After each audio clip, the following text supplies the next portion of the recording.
आपण पाहत आहोत SN न्यूज मराठी. लाईक करा, शेअर करा, सबस्क्राईब करा. महामानव डॉक्टर बाबासाहेब आंबेडकरांच्या विचारांचं परिवर्तनाचं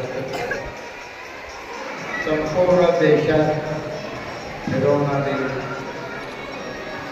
भारत सरकारचे सामाजिक न्याय विभागाचे मंत्री आणि आपल्या सर्वांचे लाडके नेते आदरणीय रामदासजी आठवले साहेब, प्रदेशाध्यक्ष राजाभाऊ सरोदे, व्यासपीठावर असलेले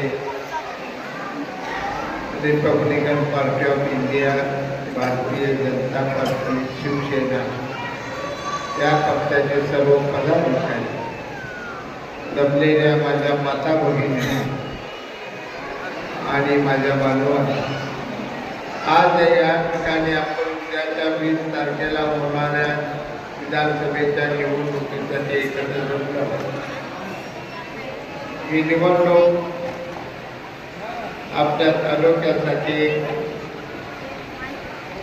नव्या आकांक्षा, नव्या महत्वाकांक्षा, नवी स्वप्न घेऊन आली. गेली 35 वर्ष आपण या तालुक्यात सातत्याने सर्वजण एक चळवळ उभा करून या तालुक्याच्या विकासाकडे वाटचाल करीत आहे.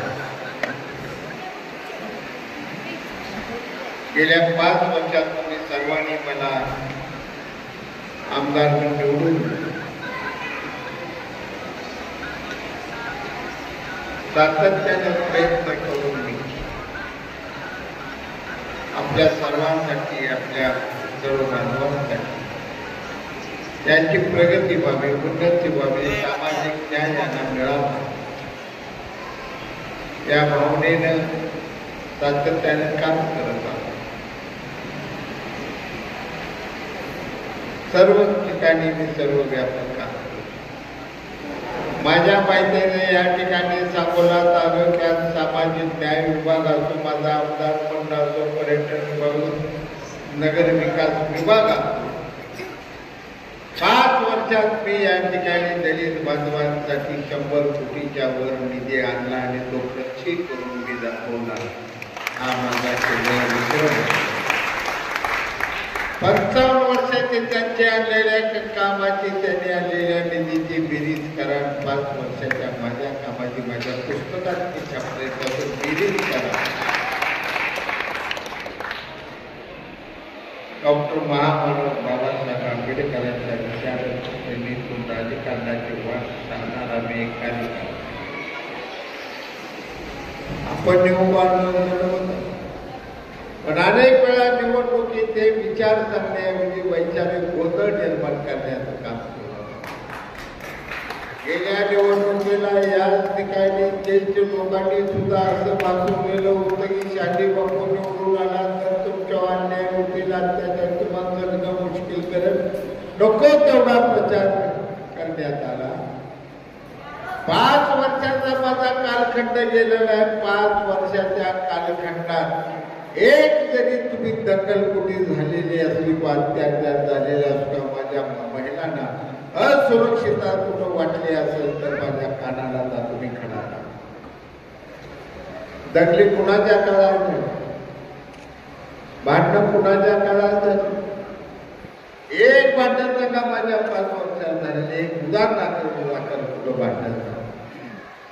परंतु सातत्याने त्यांच्याकडून अन्याय झाले, त्यांनी दबाव टाकले, त्यांनी दखली घडवल्या. माझ्या नावावर मात्र सातत्यानं समाजाला भीती करण्याचं, घालण्याचं ते काम करत आहे. याला फेक नॅरेटिव्ह आणि त्यात आपल्या सर्वांना आता अडकायचं, आपल्या पुढं जायचं, कुठली झेप टाकायची. महामानव डॉक्टर बाबासाहेब आंबेडकरांच्या पुतळ्यासाठी मी या ठिकाणी 2 कोटी रुपयाचा शासनाकडून निधी आणला. लोकशाहीर अण्णाभाऊसाठी यांच्या स्मारकासाठी 1 कोटी रुपये आणला. त्यावरून त्या समाजाला 50 लाख रुपये या शहरात दिले होतं. सर्व समाजाची वेगवेगळी भवने या ठिकाणी बांधण्याचा आपण काम. भोळ्याला मोठं स्मारक त्यांच्या पवित्र असल्याच्या आरतीसाठी मारत व्हावं यासाठी मी सातत्यात जवळ करतोय. आता पण 2-3 कोट रुपये खर्ची पडले. अजूनही 25 कोटी रुपये आपल्याला त्या ठिकाणी खर्च होणे भव्य असं सुंदर त्या अस्थिचं एक देऊळ म्हणा, एक स्मारक म्हणा आपल्याला बांधायचं. आठवले साहेबांना मी विनंती, साहेब बजेटचा कायदा हा आपल्या महाराष्ट्रात यायला पाहिजे, त्यासाठी मी 100% रात्र जे पैसे मागासवर्गीयांच्या नावावर आहे, जे पैसा जो हिचा मागासवर्गीयांच्या नावावर आहे, तो पैसा इतरत्र न वळवता तो फक्त आणि फक्त मागासवर्गीयांसाठीच खर्ची पाडला पाहिजे. यासाठी या महाराष्ट्र शासनात आपल्याला एक कायदा करावा लागणार आहे.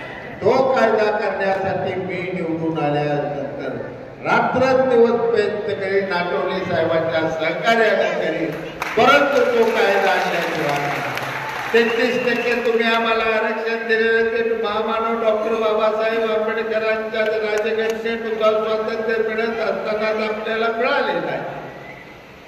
परंतु या शासनाच्या तिजोरीतला 33% पैसा दलितांसाठी खर्च झाला का हे बघणं सगळ्यात नुसत्या आरक्षणावरून प्रश्न सुटणार नाही. हजारो वर्ष त्यांनी दारिद्र्य दैन्य अवस्था सोसलेले, आज अजून त्यांचं दारिद्र्य इतर सर्व समाजापेक्षा वेगळं दारिद्र्य आहे. त्या समाजासाठी या महाराष्ट्र शासनाच्या तिजोरीतला 33% पैसा कसा खर्ची पडेल यासाठी आपल्या सर्वांना प्रयत्न करावे लागतात. माझं एक स्वप्न साहेब, मी अनेक गोष्टी केल्या आहेत, परंतु माझं आता येणाऱ्या 5 वर्षात सगळ्यात मोठं महत्वाकांक्षी काम जर माझ्या बांधवांसाठी तुमच्यासाठी कोणतं असेल तर कमीत कमी 50 पासून ते 100 कोटी रुपयांचा निधी कोणत्याही पद्धतीने उपलब्ध करून एक भव्य वसतिगृह या ठिकाणी मला सांगोल्यात उभा करायचा आहे, जेणेकरून माझ्या मागासवर्गीय विद्यार्थ्यांच्या सगळ्या सुखसोयी त्या ठिकाणी 11वी पासून ते IST परीक्षा, SP परीक्षा, IPS परीक्षा, APSC, UPSC या सर्व अभ्यास त्या वसतिगृहात करता येईल अशा प्रकारचे सुंदर असं आपल्याला वसतिगृह या ठिकाणी एक चळवळीचा कार्य करत आहे. आठवले साहेबांची माझी जिव्हाळ्याचे संबंध 30-35 वर्षापासून आणि हे नातं आम्ही एकत्र असताना सातत्यानं तुम्हाला प्रेम दिले, माया दिली, भावासारखे माझे अनेक कार्यकर्ते माझे आहेत, माझ्यासारख्या भावासारखे. आज माझा एक जिव्हाळ्याचा मित्र बलवीर बनसोडे आपल्या गौतम निवडून तरी चळवळ आपण चालू. हा जोडून तुम्हाला माझी विनंती, हा जो काय प्रकार चाललेला, हा प्रचार जो चाललेला आहे राज्यघटना बदलासाठी ज्यावेळी त्या मंत्रिमंडळात आदरणीय रामदासजी आठवले साहेबांसारखे कणखर नेतृत्व बसलेलं आहे, ते मंत्रिमंडळ घटना बदलायचं धाडसच कसं करू शकता आपला धाडस होणार नाही कुणाचं. ते आठवले साहेब काय नंबर आहे आणि घटनेत बदल कुणाच्या काळात खरे झाले अभ्यास तुम्ही सगळे करा. मला कुणाचं नाव देण्याची घटना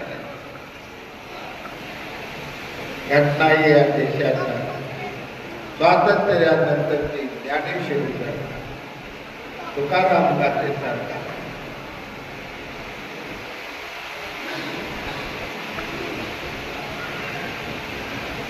हा असा आपला ग्रंथ आहे, देशाचा ग्रंथ.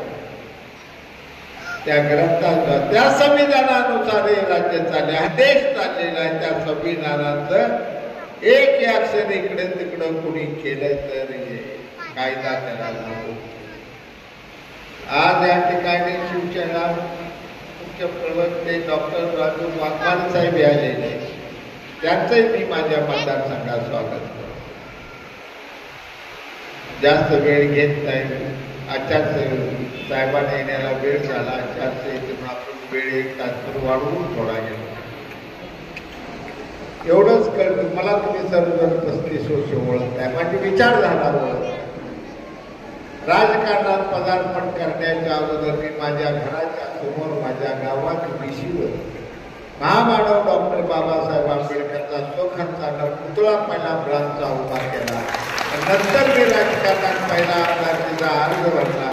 त्या पुतळ्याचं माझं स्वप्न करून त्या पुतळ्याचं दर्शन घेऊन त्या पुतळ्याचे अख्खं गाव गोळा करून, पंकज फार छोटा बारका होता, अख्खं गाव गोळा करून पूजा केली आणि तिथून मी आलो साकोल्याच्या कचेरीत. जीवनातला पहिला आमदारकीचा अर्ज मी भरला. त्याच महामानवाच्या संविधानाप्रमाणे मी संपूर्ण माझं राजकारणात फलित करत आलेलो आहे. तुमच्या पायाला काटा मोडला तर माझ्या डोळ्यात पाणी येण्या एवढं अंतकरण माझं तुमच्या सर्वांशी जोडलेलं आहे. उद्याची निवडणूक मला पुन्हा एकदा काम करण्याची संधी द्या. या 5 वर्षात मी दलित बांधवांसाठी 100 कोटीच्या जवळपास निधी आणला. येणाऱ्या 5 वर्षात तुम्ही संधी द्या. 500 कोटीच्या वर तुमच्यासाठी खास निधी उपलब्ध करून दाखवतो. निधी आणण्यासाठी मला तुम्ही शिकवायची गरज नाही. 2.5 वर्षाच्या काळात एकनाथजी शिंदे साहेब मुख्यमंत्री झाल्यानंतर, फडणवीस साहेब उपमुख्यमंत्री झाल्यानंतर 5,000 कोटीचा आकडा मी 2 वर्षात पार केलेला आहे. त्यावरून निधीविषयी माझ्यावर शंका घेऊ नका. तुमची मनोभावे सेवा करेल एवढा शब्द देतो. माझे 2 शब्द संबोधून जाईल.